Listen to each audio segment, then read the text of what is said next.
Hello and welcome to the two-man power trip of wrestling. I am your host, JP John Poz. With me today, very special guest, ring announcer, did some boxing, of course, and does some boxing, and he even did some professional wrestling for WCW, Mr. Thomas Treiber, aka Tommy Tanna. What's going on? How you doing? I'm great, John. Just thank you very much for having me. I really appreciate it. So, what is going on in your world? What are you up to as we speak?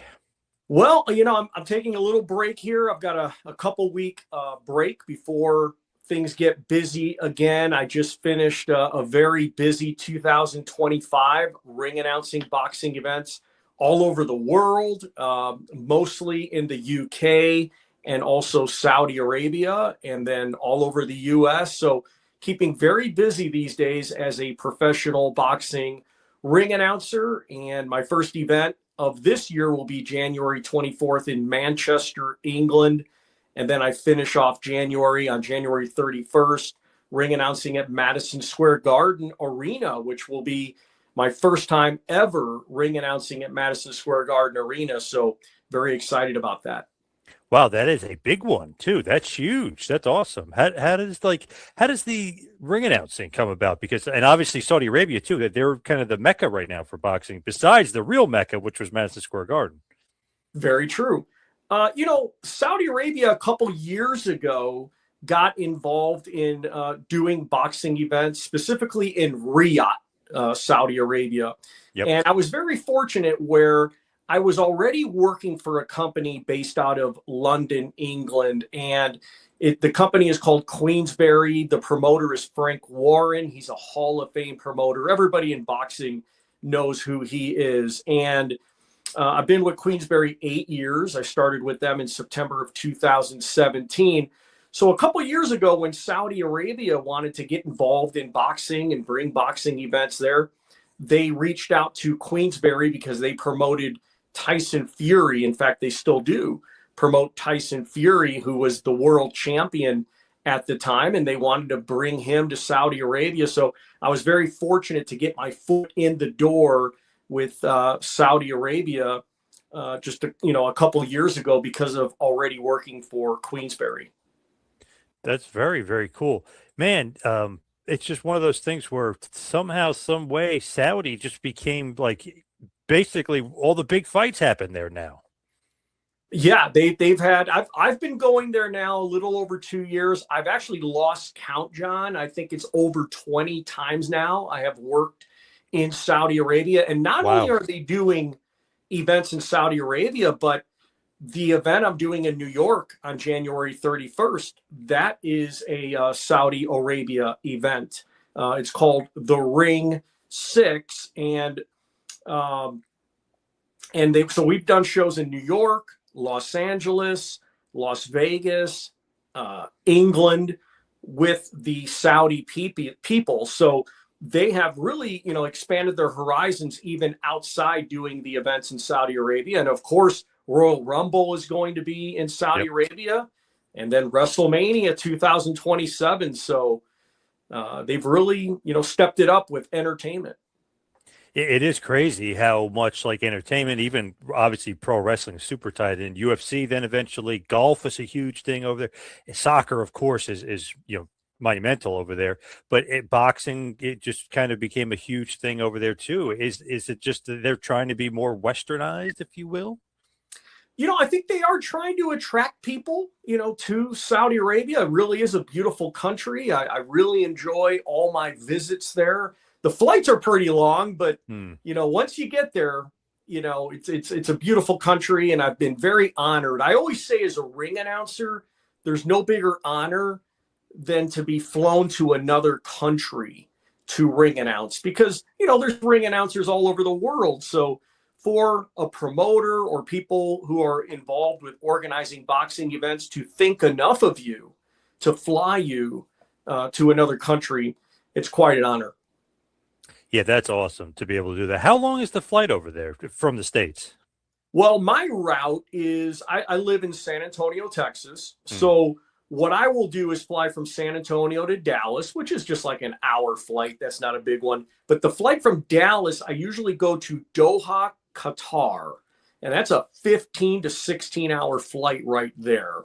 And then from Doha, Qatar to Riyadh, Kingdom of Saudi Arabia, about an hour and a half flight from Doha. So it's about a 24-hour trip when you tally up, all the time involved with the layovers and the connections and everything. So it's quite a trip, but I'm fortunate. I do get to fly business class these days, so makes a big difference.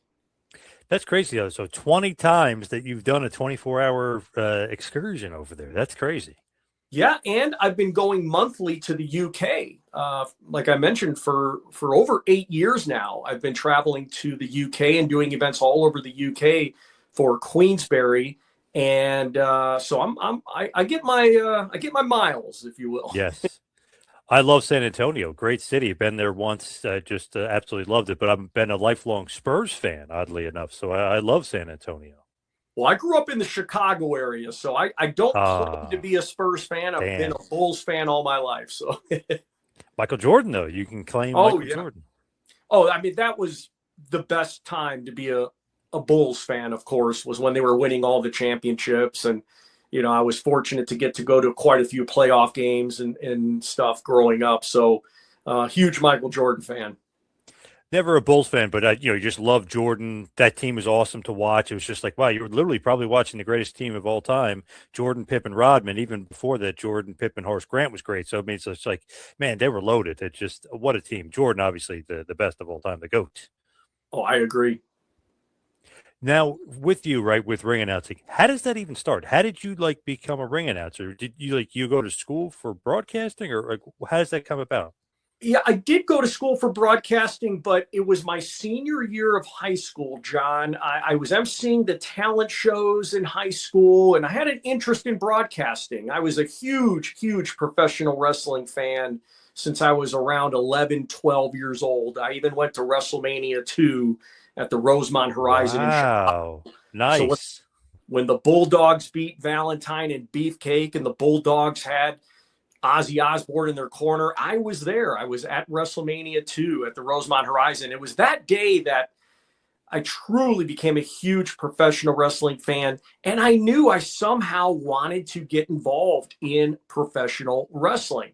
Well, as my school years went by, my senior year of high school, a friend of mine and his brother were boxers, and I just got the idea. I had just done the talent show, and I had this idea of, wow, I would love to try ring announcing. And of course, I was a big fan of Howard Finkel, and I used to even impersonate Howard Finkel in the hallways at school and introduce my friends in the hallway. So I was already a ham. I already had, an interest in doing something. So long story short, John, I started doing shows in my hometown.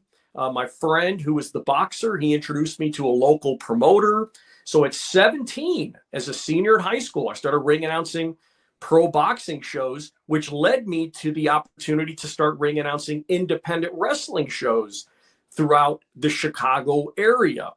And that's how I eventually, gravitated to becoming a professional wrestler, was starting as a ring announcer. That's awesome. Just the trajectory of it. But I just love that you're an old wrestling fan in Finkel, because I feel like all the old wrestling fans, they love to do hello, Howard Finkel, the up and down, the great voice, the classic, the best. Oh, yeah. Oh, yeah. Now, obviously, you were from Chicago, but always a WWF guy? You were always a WWF fan? The AWA was, right. very big there. I grew up in actually Hammond, Indiana. It's right outside Chicago, and the AWA used to come there and do their TV tapings at the Hammond Civic Center, which ironically is where I ring announced my first ever boxing event. So I would go to their TV tapings. I remember they would have 24 matches.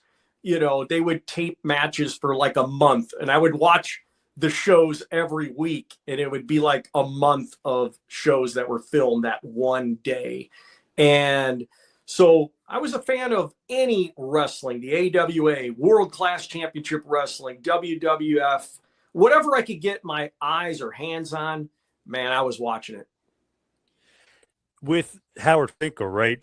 Like such a classic announcer. I think everybody tried to like kind of mimic him and copy him and stuff. Is he a guy that you would like study, or is just innate because you're a wrestling fan? You know what I mean? Like, or was that to be a guy you won't want to study to be a better announcer? Yeah, I mean, I always enjoyed Howard's announcements, his style. He had such a strong voice, and you never want to impersonate anyone when you become a ring announcer. You want to have your own style. You never want to Yeah. sound like you're trying to impersonate anyone. So there's certainly things I picked up from Howard. In boxing, we have intercontinental champions. We'll have like a WBO intercontinental or WBA intercontinental. And when I do my announcement of, and here is the WBO intercontinental, and I feel like I pick up a little bit of Howard there with hearing him say intercontinental, so I definitely picked up some, ways of Howard. But of course, Michael Buffer and Jimmy Lennon Jr. on the boxing side, those were guys that I really admired and studied. And certainly Howard Finkel and Gary Michael Capetta from WCW. Oh, awesome. I had the honor of him introducing me as Tommy Tanna when I did my enhancement or jobber work for WCW in '93. So got to even become friends with Gary for a period of time. So, I looked up to all of those guys. Competitor, so great. This is Sting. Yeah, he was great. Man. And then just the way he would say, he would be like, the members of the Dangerous Alliance. Like, his cadence was so great. Awesome. He knew how to enunciate very, very perfectly. He knew how to hit the high spots with the enunciations. And great with the Spanish. Gary Capetta speaks perfect Spanish. In fact, I don't know if he still does, but he was a Spanish teacher. Yes. That was his main profession for many years. In New Jersey, my hometown, my home state, New Jersey. Yeah. Very cool. When you're obviously doing the enhancement work for WCW, that means you were trained as a pro wrestler at one point, right? So how the heck does that happen? So again, I started ring announcing at 17. At 19, I competed in a teenage bodybuilding competition. It was the Teenage Mr. Illinois, and I was lucky. I ended up winning the competition. I won the middleweight division, then I won the overall. And I was already a ring announcer. So one day I was doing a independent wrestling show, and I show up with my tux over my shoulder. I'm wearing a tank top. I'm in the best shape I've ever been in. And one of the wrestlers said, "Man, have you ever thought about trying to wrestle?" And I said, "Actually, I have. I mean, it's always been in the back of my mind, but I never, actually thought about making any steps to do it." So he goes, "I could train you." And, and I said, "Okay, let's do it. Let me try." So trained for about 3-4 months, made my wrestling debut, still 19 years old. I mean, I just turned 19. So I was in my, so I did my first wrestling match about 3-4 months later. And then I got very lucky. I got booked on a show in Missouri, and it was called the Sam Munchnick Memorial. And there was a lot of people there from all over the world of wrestling. And two people that were there were Bob Roop and Dave Penzer. And they saw me wrestle. And afterwards, they both approached me and said, "We think you got a good look. Would you consider doing some TV for us with World Championship Wrestling, WCW?" I was like, wow. I mean, of course, nice. This was what an incredible, moment for a guy who's been wrestling for like 6 months. And so we, exchanged numbers, and it was only about a month or two later that I was brought in. I first started doing dark matches for them. I wrestled, I don't know if you remember the Kongs, managed by Harley Race. Oh yes, I just actually interviewed Scott, one of the Kongs. Wow. Okay. Yeah. Okay. Very cool. Very cool. I wondered what happened to them. So they were just brought in from World Class Championship Wrestling, and they were managed by Harley Race. So they weren't putting them on TV yet. So my tag team partner was Scott D'Amore. And, we ended up wrestling the Kongs kind of for them to get their feet wet.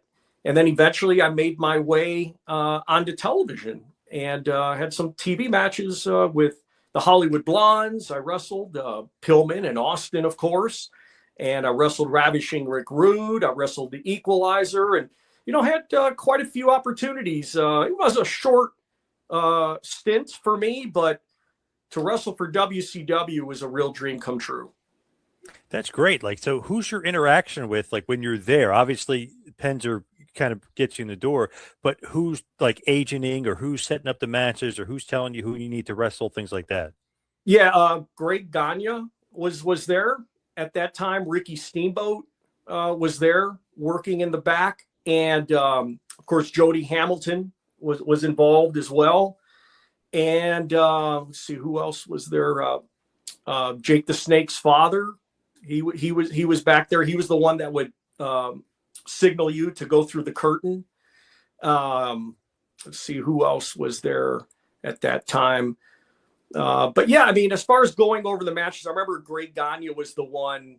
They wrote on a chalkboard the matches for the TV taping, and you would go and see who you were wrestling, and then you would go, and then Greg Gagne would kind of walk you over and have you talk over your match with whoever you're getting ready to wrestle. So yeah, I mean, and when I first showed up, the first time I showed up, they got me a hotel room in Atlanta, and the first person I met was Harley Race. Actually, he was in the lobby, and he ended up putting me in with Chris Benoit because Chris had a car. He had a rental car. So me and Chris Benoit actually traveled together one time for like 3 days straight. We trained at Main Event Gym, where Sting and Luger owned the gym, went to the tanning salon together, had breakfast every morning at Waffle House. And it was quite an experience when I look back on it. What are your thoughts on Benoit? What was that like? That was shocking. I mean, that was really, really shocking. Of course, what a tragedy. And, I never could have imagined anything like that would have happened. It's not like I knew him real, real well, but I spent quite a bit of time with him when I was, doing enhancement work. I also, Davey Boy Smith would join us as well. He was there at the time. So he went to the gym with us a few times. And of course, being a big British Bulldogs fan and being at WrestleMania 2, Yeah. I remember Davey Boy got a pretty good kick out of the fact that, I was at WrestleMania 2 in Chicago that day. That's great. What was Benoit like back in '93? He was a bit on the quiet side. I mean, he was, very serious. You could tell he took the business very serious. So I was not surprised that, he had the success that he had. Of course, he was a great worker, well-trained, came out of the dungeon there in Canada with the Hart family. So he was very, very well trained, gave me some great advice. And I was very thankful. I mean, he was very nice to me, very nice, kind of took me under his wing, and he was kind of new there too. So we were both kind of, feeling things out, if you will. But I was not surprised that he had the great success he did. Where did the ring name come from?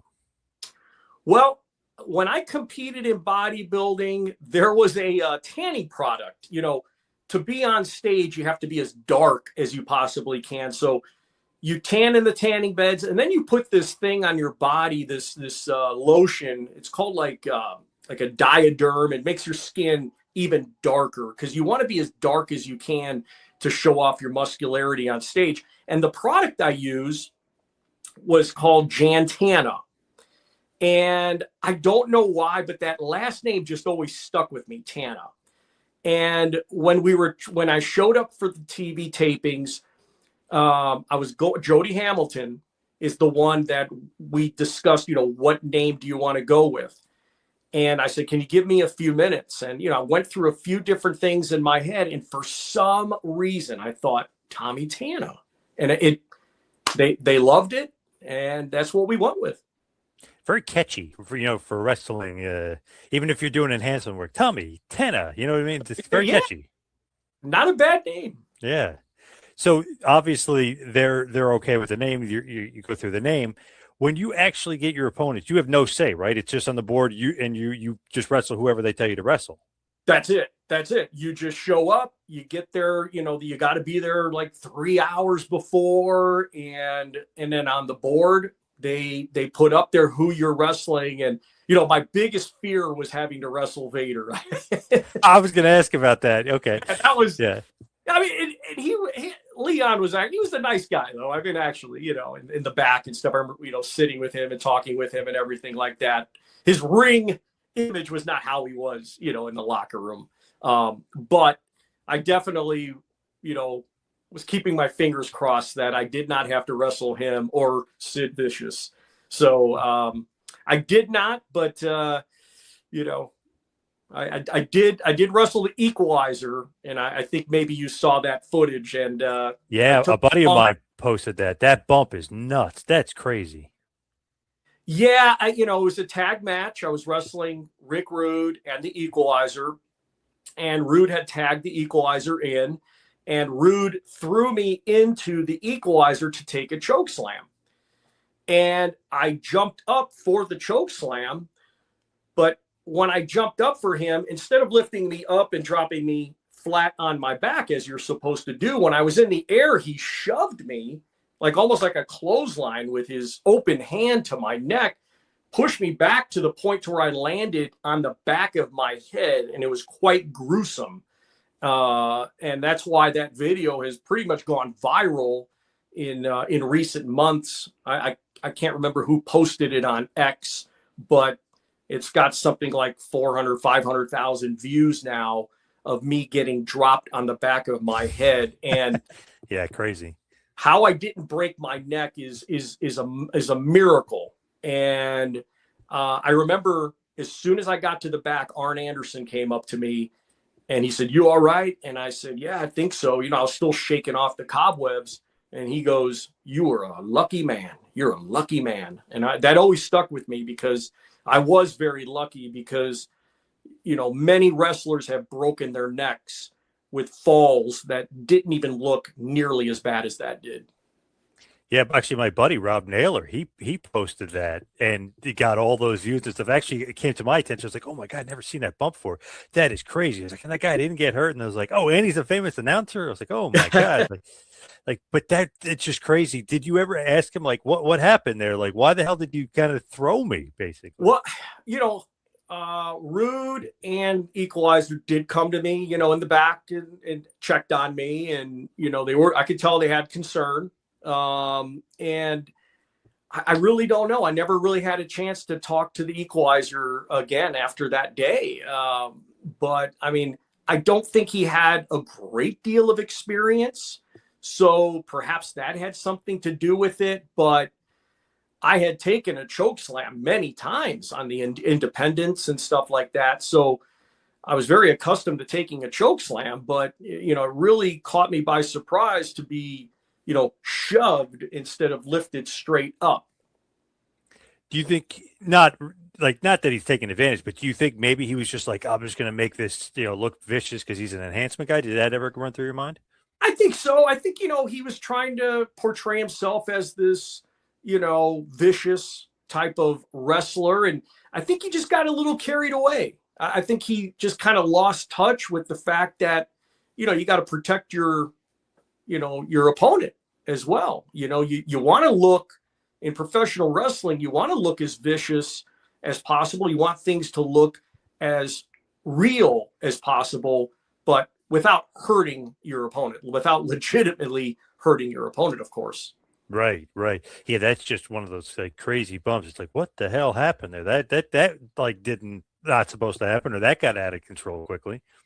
Yeah, it was scary. I ended up going for X-rays for precautionary reasons. The WCW trainer, I'm not sure if he was a doctor, but I think he was like their trainer. He drove me to a hospital in Georgia. The match was in Georgia, and no fractures, nothing. Neck was a little sore, but I was wrestling like 5 days later. I mean, I was only 19 years old, so I think my youth and the shape that I was in was definitely on my side. was gonna say maybe that bodybuilding like helped your neck get so strong that like you're taking a crazy bump, but you're not feeling it because you're in such great shape. I mean, I think having strong traps and a strong neck, at the Yeah, time, I think that definitely helped me. And I just, God was on my side. I mean, even when I see it, I kind of go, wow, ooh, it's pretty brutal. If anybody wants to see it, you can go to my page on X, Thomas Treiber, and I've got it posted on there. Or Rob Naylor, you said, has it. yeah, yeah. He posted it too. Just one of those like crazy bumps where like hopefully that guy's okay because you've seen some enhancement talent like get hurt even by Vader. You've seen enhancement talent get hurt really bad. Oh yeah, it happens.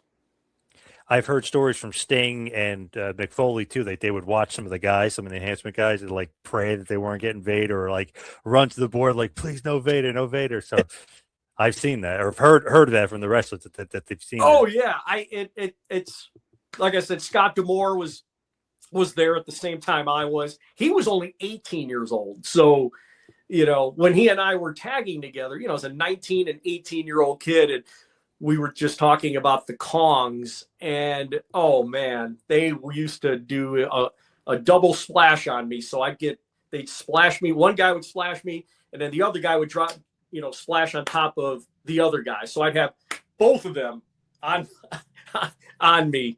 And then, after the match, I would always be walked out with, what was his name? Charles, or not Charles. I can't think of his name, but he would always carry me to the ring, and I would, or outside the ring to the locker room, and I'd drag my feet. And Yeah, that's awesome. Really, Charles Robinson, the referee. What's that? Was it Charles Robinson, the referee? I don't think, was he around at that point? No, not Charles Robinson. Doug Dillinger. His father was in the business as well, referee. He had brown hair. Oh, Nick Patrick. Nick Patrick. Yeah, he was the yes. that walked me back when we wrestled the Kongs. The Kongs, man, they were obviously massive guys. I mean, they were like scary big. Yeah, they were huge. Yeah, I mean, I had to be over 400 pounds. I mean, these were not 300-pound guys. I mean, they had to be pushing 400. What did you think about working Rude? Because I've heard, obviously there was that infamous thing where for some reason Mark Starr, I guess, took liberty or something with Rude, and Rude like legit like beat the hell out of him in the match. Oh man, yeah, you definitely don't want to do that with Rick Rude. I mean, he was very nice to me. I mean, I remember I was a bit surprised when we talked over our match. He said, "Come on with me," and we walked outside into this it was like an alley behind the venue we were at, and he pulls out a pack of cigarettes. He starts smoking a cigarette, and I was like, I never would have imagined Ravishing Rick Rude smoking a cigarette. So we actually talked over our match while he smoked a cigarette. But no, he was nice to me. I mean, it was a great experience with everyone. There wasn't anyone that was rude to me or in any way, no pun intended. But yeah, it was a great experience, and I was a big fan of Ravishing Rick Rude as well. In fact, I had gone to see a WWF show at the Rosemont Horizon, maybe only a year and a half before I wrestled Ravishing Rick Rude. So I never would have imagined as a senior in high school that I'd be wrestling Ravishing Rick Rude a year later. So yeah, that's pretty awesome. surreal when I think about it now. Very, very cool. Who else did you wrestle there? I know you mentioned the Hollywood Blondes, obviously, and Rude and the Kongs, but who else did you wrestle? Yeah, that was pretty much it, because we, they kept us with the Kongs because, they were, just brought in, and, I just kept wrestling on the independent circuit. I really, but it was, the ring announcing was really what I wanted to do. I never quit ring announcing. So even when I was wrestling, I was ring announcing boxing events. In fact, there were some weekends where I would ring announce a boxing event on a Friday and wrestle on a Saturday. So I never quit ring announcing. And as I wrestled for 2 years, and then more and more opportunities started to come my way in the boxing business, to where I made my debut on ESPN as a ring announcer. And that's where I started to really focus in on just becoming a ring announcer exclusively. When you look at it, Did WCW want to like keep you at all, or that one of those things where you didn't want them and they didn't want you, or you just didn't want them? It's really weird when I look back on it, because I remember getting a lot of good compliments from Jody Hamilton, and there's been quite a few enhancement talent or jobbers that eventually, get a push. I know Mark Marrow, he started as enhancement, and they ended up giving him a great spot and putting him under contract. So, I'm not quite sure where I was. I'm 5'10", a little over 5'10", 5'10 and a half. When I was wrestling, I was probably 205 range. And so I wasn't a big guy. And at that time, John, it was the land of the giants. Yeah. Most of these guys were well over 6 feet tall, 250 plus pounds, so even, I wasn't a big guy, but I think because I had that bodybuilding type physique, I think that, that's what caught their eye. But I always felt, really small, compared to most of the guys there. So I don't know if maybe my size didn't, may have played a factor to where they didn't look at me seriously because I wasn't a big guy. But again, I just kind of ventured my way into full-time ring announcing and never looked back. When you are, doing the ring announcing, and obviously ESPN, that's huge. So, you're getting, national, international exposure.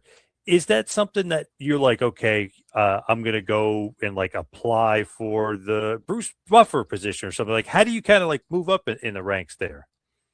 Well, ring announcers are typically hired by the promoters. And if you start working for promoters that are doing television, that's where you'll find yourself doing televised events. So I was fortunate to where some of the promoters I was working with started doing television. So my first, introduction to being on television as a ring announcer was with ESPN in 1995. And then it was in 1997, I got a contract with a promotional company to be on a series on Fox Sports Net. And it was a 2-year contract. And this is when Fox Sports Net bought out all the regional channels. So, Fox, it became Fox Sports Net Chicago, Fox Sports West in, California, stuff like that. And so I was on national TV as a ring announcer, on this series every week to every other week on Fox Sports from 97 to 99. And then after that run, I ended up making my debut on Showtime. They had a series they started up in 2001 called Showbox, The New Generation. And I appeared on Showtime for over 20 years on that series. Now, I wasn't the exclusive ring announcer for the series, but every year I was on there at least 4, 5, 6 times a year, ring announcing on the Showtime network. So been very, very blessed to be a lot of times in the right place at the right time. But, I really paid my dues, and I've taken it very seriously. There's some guys, legends that you kind of have to pass over there. Michael Buffer obviously would be probably the biggest. Jimmy Lennon Jr. I mean, there's a bunch of good, really good, guys that are obviously a bit older than you and I are now, but like they're like the legends, the standard bearers. Well, now I get to work with Michael Buffer. When we were just talking about the shows in Saudi Arabia, and one of the coolest things about doing the shows in Saudi Arabia is that I get to work with Michael Buffer. So what will happen is I'll do the full undercard, even the co-main event, and then Michael Buffer will come in to do just the main event, Yep. his world famous "Let's Get Ready to Rumble" line. And so I've known Michael for like over 20 years, but working with him, 8 to 10 times a year now, we've gotten to know each other and become good friends. And he's a great guy. And, I just feel really honored and he's 81 years old now, but he's still doing a tremendous job. What do you think about that, though? Because I know there's been announcers in wrestling where, let's say, Pat McAfee is the announcer. Corey Graves got a little upset because I thought I was a good announcer and this guy kind of surpassed me. Does that bother you at all? Like even sometimes Jim Ross will come out, he'll do the main event instead of somebody else. It's like, do you mind that, or are they such legends that doesn't faze you? Exactly. Michael Buffer is a legendary Hall of Fame ring announcer. I mean, if you've got to take a back seat to anybody in the ring announcing world, I mean, come on, man, Michael Buffer. And I think, honestly, John, I think it's kind of helped my profile. To be seen working events with Michael Buffer, I think has, been a great thing for my career as well. And whenever I'm around him, I'm a sponge. I'm always trying to, he's always, he's giving me advice here and there. And, who better to learn from? Even though I've been doing this for over 3 decades, you never stop learning. And just having the opportunity to be around Michael Buffer as much as I have, I've learned a lot. What do you think is the best piece of advice you've gotten from Michael Buffer? Oh, wow. I mean, there's been so many little things that, he'll mention to me, but I think, knowing your value, I think when you're negotiating sometimes with promoters and stuff like that, sometimes you don't want to miss out on a gig. So sometimes you'll take less money than maybe you should. And I think, one of the things he's, taught me is, know your value and don't budge, and that's something I've incorporated now when I do events outside Queensberry in London or the Saudi Arabia events. When people reach out to me, I always try to make myself affordable. And I realize not all promoters have the budget of Saudi Arabia or the company I work for in the UK. But, I think when you reach a certain point in your career, you need to draw a line in the sand with your fee and things like that. So I think from a business standpoint, that's something that he's really, pointed out. Man, it's funny. Like some people would be like upset, but you were actually turning like it to a positive. Like I'm lucky, I'm working with this guy because I know some people are like, oh, I should be in the main event spot. He's getting the main event. I mean, David Pencher was in the same spot in WCW with him. Like he would come out and he would do the main events. That's right. I forgot about that. Yeah, of course. And me and Michael talk about all the time. We talk about his time in WCW, and for quite a few years, he didn't even know that I wrestled in WCW. And now when Michael and I are around people and we're having conversations, he'll tell the people, hey, he wrestled, right, for WCW. He was Tommy Tanna. So Buffer gets a real kick out of it now. And I send him videos, here and there. In fact, there was do you know Tom Green? Oh yeah.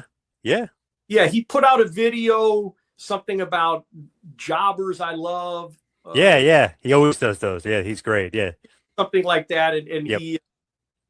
he put me on there and he showed, some of footage of some of my matches. And then he put some of my ring announcing footage on there as well, and kind of talked about how, I made that transition from wrestling to ring announcing. So, look, I mean, I haven't wrestled since 1994. So for people to still remember me from my wrestling days, it's so cool. In fact, I was doing a show one time in the UK, and the UK has great wrestling fans there. Yes, big time.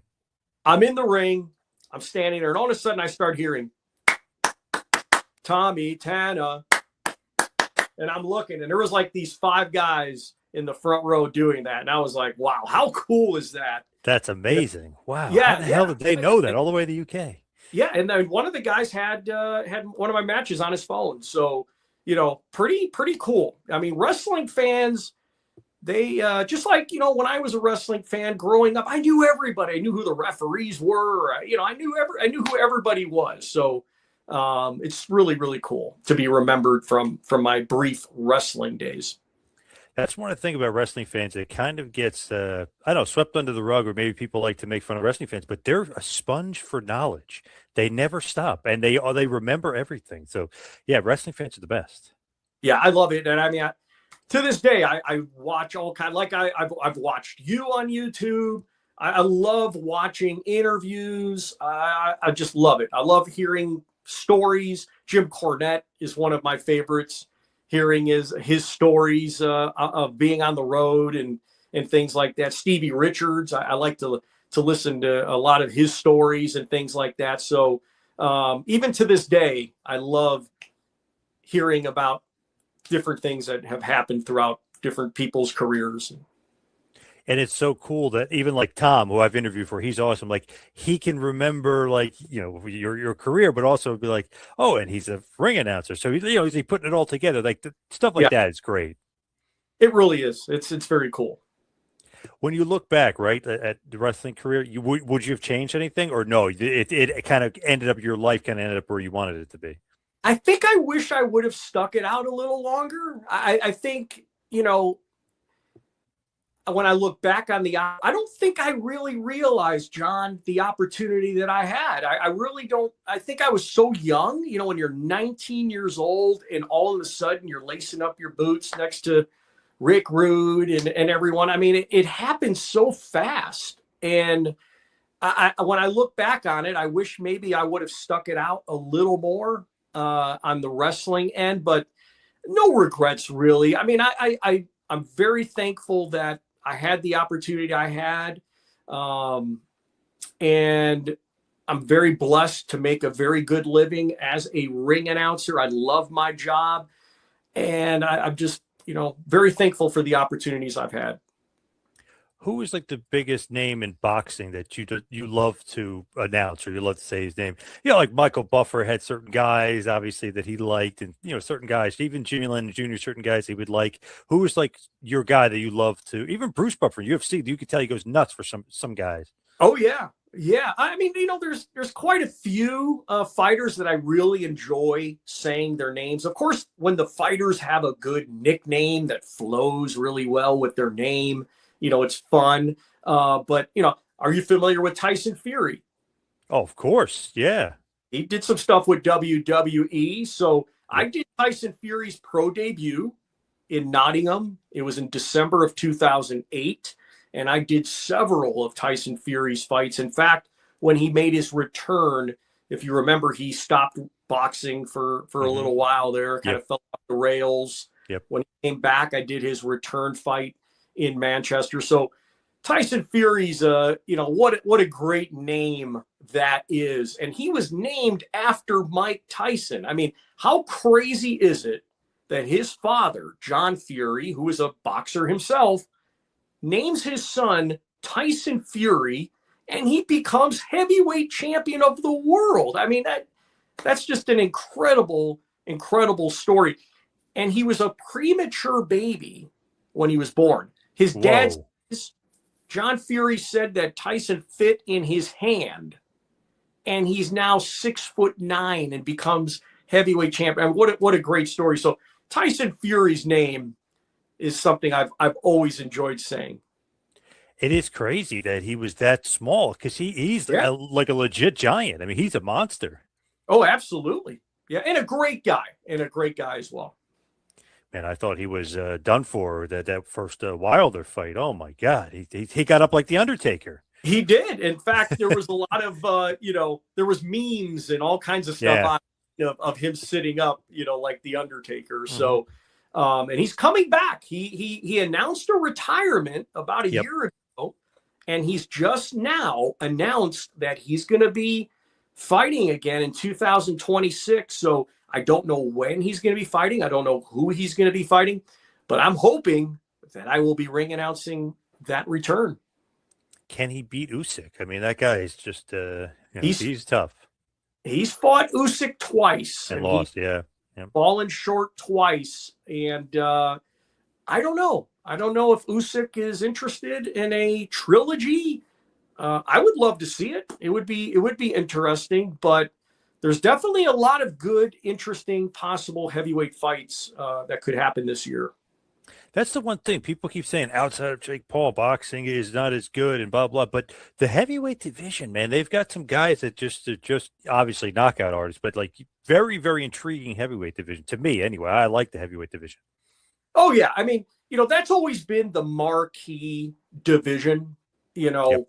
When Holyfield was fighting, Mike Tyson was fighting, everybody, how it was back in the day. We'd all pitch in a few bucks, we'd order some pizzas, and the Yes. world was watching. So Yep. the heavyweight division has always been the most dominant division as far as people's interest. When you look at obviously the boxing world in Saudi Arabia seems to be the kind of, a bit of the mecca right now, but like you said, you're going MSG. Do you think US, Vegas, will that kind of become the hub again, or is UFC kind of taking over? Well, in fact, Dana White and the UFC, they've gotten involved in boxing now. On January 23rd, Dana White has a promotional company called Zuffa Boxing, and they're throwing their name in the hat, if you will, in the boxing world. And I think their goal with this, and it's going to be on Paramount Plus, and their first show is January 23rd from Las Vegas. In fact, it's going to be where they do their UFC events, which is on the property of the UFC. I can't remember what the name of it. The Apex. That's it. The Apex. That's where the event's going to be. And I've heard they're planning to do, several events throughout the year, again, on Paramount Plus. And I'm hoping that they're successful because, I think the U.S. market, there's a void right now because HBO no longer covers boxing. Showtime no longer covers boxing. Now ESPN is not covering boxing either. So the U.S. market, there's a void for boxing. So perhaps this company Zuffa, headed by Dana White and TKO, Nick Khan, is very involved with this boxing venture. So they've got money behind them from Saudi Arabia. So Saudi Arabia is involved with Zuffa Boxing and TKO doing. In fact, WWE, the production is going to be from the WWE for this series. That's what I've heard, is that it will be a WWE production for this new boxing. And they've got the best production in the world. I mean, their production's way better than UFC's too. So I mean, they got the best WWE. Absolutely, they're a well-oiled machine, that's for sure. When you look at that, it's almost like, I don't know, they took UFC, if you will. They kind of took boxing's audience. I know people like to say it took the WWE fans, but I feel like they took some of boxing's audience. Even when they had Conor versus Floyd, they even were like kind of melding the audiences to steal the audience. You know what I mean? And bring the Conor fans because of Floyd. Like Floyd gave them the rub, if you will. So to me, it's like, man, kind of stinks for boxing, but I want to see it kind of get built back up again. Yeah, I mean, it's very healthy in the UK. We did a show. I've done 3 shows now at Wembley Stadium, and a lot of times, that's true. They're big in the UK, right? Oh, huge. I've done 3 shows now at Wembley Stadium, and a couple of them there was over 90,000 fans. Wow. And any type of performer, whether you're a singer, dancer, professional wrestler, I mean, very few people can say they've performed in front of a live crowd of over 90,000 fans. And, I feel very blessed to have had that opportunity to do that. So the UK market is very, very healthy. But, in the US, you've got baseball, basketball, football. There's a lot more competition with sports and entertainment. So, but, hopefully this new company, Zuffa, promoting events here in the U.S. and, having the platform of Paramount Plus, hopefully that could kind of regenerate the sport here in the U.S. market. Man, I got to mention this because I was reading your bio, and this is crazy because I'm a huge Kim Kardashian fan, which I'm sure a lot of people are. What were you doing on Keeping Up with the Kardashians? What were you doing on that great reality show that's out there? Obviously, I'm kind of joking with the great part, but that reality show that's out there. Well, what happened on that one was there was a promoter who contacted me that said he was working with the E! Channel to do this celebrity boxing event, and that it was going to air on an episode of the Kardashians, and that Kim Kardashian was going to box, Bruce Jenner was gonna, when he was Bruce Jenner, and Right. Rob Kardashian, the brother, was gonna box. And so they had me contact a producer from the E channel, had to send in a resume, a demo, and do all that kind of stuff. Now, this was in late 2009, and didn't hear anything for maybe a month, 2 months. And then all of a sudden, I got the phone call. Ryan Seacrest was the executive producer of that. And they said, hey, we want to bring you in to be the ring announcer for this special boxing episode of the Kardashians. So they flew me to Los Angeles. We ended up filming in Commerce, California at the Commerce Casino. That's where we filmed it. We filmed it in November of 2009. And, you never know what to expect when they edit things. You never know how much they're going to show of you or this or that. So Kim ended up boxing. Bruce ended up boxing. Rob Kardashian ended up boxing. We filmed it. I did my normal ring announcing job, not thinking much of it. January is when the episode actually aired, and I was all over it. I mean, they showed me introducing Kim. It was great exposure as a ring announcer to be seen at that time on the #1 hit reality show. I mean, the Kardashian show was massive in 2010. So to be a ring announcer and then to be on Keeping Up with the Kardashians was a really cool experience, to be part of that. And then to get that type of exposure was really cool. Man, well, that is a cool experience. And sometimes, when they film those shows, you think you're on, but you're not on, or they put you on for 2 seconds. So that's great that they gave you all that exposure and they actually showed you on there a bunch, Well, the week before a new episode airs, they were on Sunday nights. That's when the new episodes would air. And on this particular Sunday, at the end of the episode, they will say, and coming up next on the Kardashians, and they'll show a teaser for the next week's episode.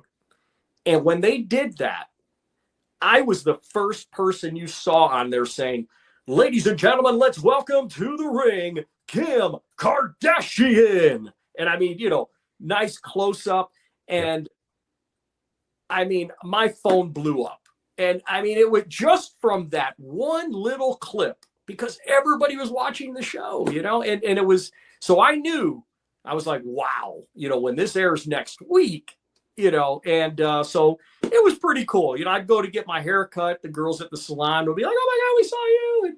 And, I go to the bank and, oh my gosh, we saw you. So it was great. It was a great experience.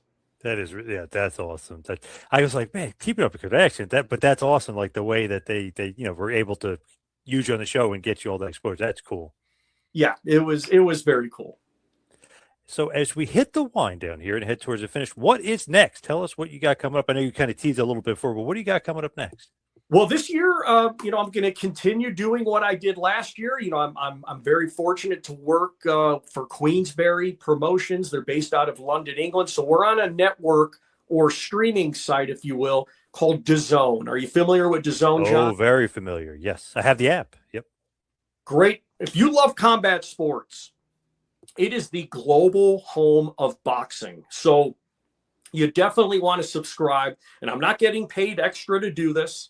But subscribe to DAZN and you will not regret it. You can see all boxing from all over the world, MMA, bare knuckle. I mean, everything's on there. So combat sports home is DAZN. So I'm going to continue doing the series on DAZN for Queensberry, and then I'm going to continue doing all of the shows for the Riyadh season and the ring shows, which are the Saudi Arabia events. And we've got a busy year planned. So just super excited about, what 2026 looks to be coming. As far as you and where everybody can kind of find and follow you or even book you, right? I mean, so where could everybody kind of find and follow you? Social. Well, wrestling days are over. So no more wrestling. Wow. Okay. I'm not wrestling. I will ring announce wrestling. So that door is open, but I still have my boots. I still have my tights. So you never say never, but it'd have to be a really, really special thing for me to, lace up the boots again. But So you would ring announce like WWE or wrestling if they wanted to, not just boxing or not just combat sports. oh yeah, I would ring announce wrestling. Yeah, absolutely. I mean, my schedule is so busy right now with the boxing. I don't have too many free weekends. But if I had a free weekend and someone wanted to bring me in to ring announce a wrestling show, I would certainly wouldn't. I would certainly consider that. But I am on social media, so I'm on X, I'm on Facebook, and I'm on Instagram. It's Thomas Treiber. You see my name there on the screen, Treiber. And if you follow me, I'd really appreciate it, and always love hearing from the fans. Awesome. Tommy Tanna, a.k.a. Tommy Treiber. Thank you so much for all the time tonight. Really appreciate it. John, thank you so much. I'm a big fan. I've been, watching you for quite a few years now. So wow, thank you. Thank you for reaching out, and thank you for having me on the show. Truly an honor.